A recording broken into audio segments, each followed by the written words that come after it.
you can just tell based on looking at the shape on the board. Does anybody have an idea what the area is of this figure? And I'll put some numbers on there, but it's 5 units across. There's 4, 1, 3, I'll put 4 up here. So, what do you think the area is of that shape? What do you think, Michaela? 16. Okay. Michaela says 16. And what would our units be? Units. Good. Units what? Square. All right. How did you get 16, Michaela? Well, like, I added the numbers up on the side, and then I got distracted. So you added the numbers? Inside of it, like the boxes.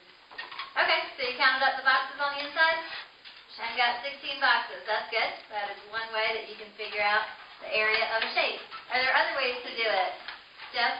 I did counted the how many units it was the often that I mean the cost and then 3 times 15 and that added up to 16. Okay. So kind of like what Valerie and Kelly were doing on their board.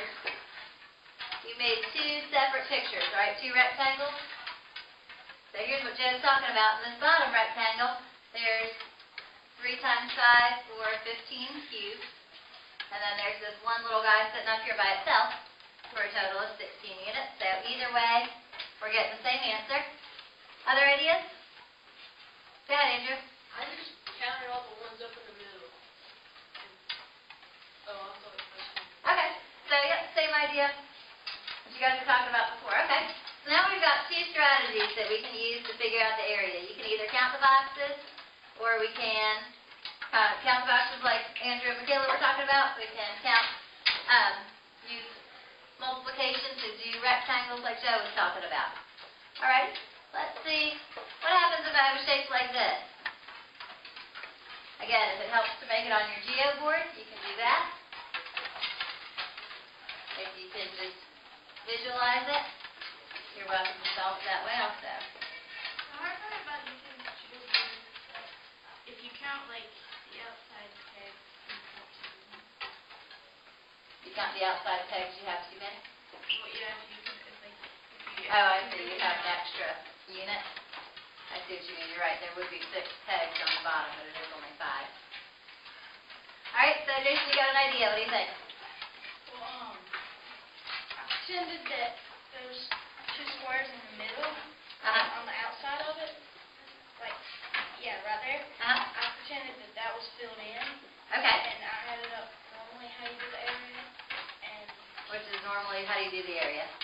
I always do,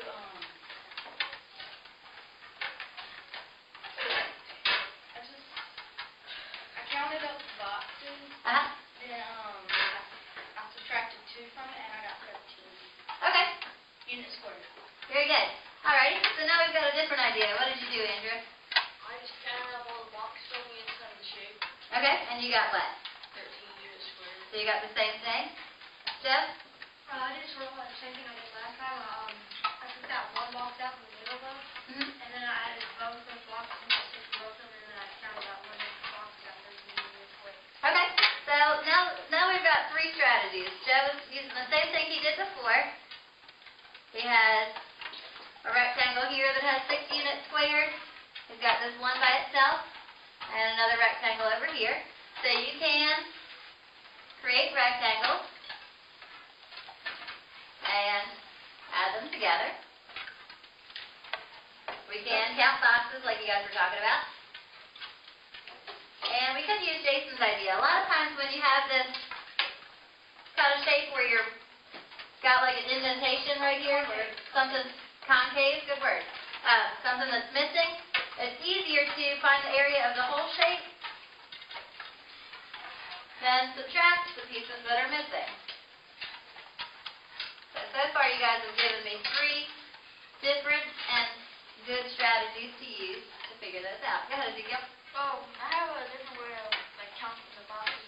Okay. First, like each, like make up a cube. Okay. Good. So here's something different. Same idea as Joe was using, but he divided his up this way to get 2 squares on top. So there's 4 and 4, and then the bottom row had 1, 2, 3, 4, 5. You add those pieces together, you get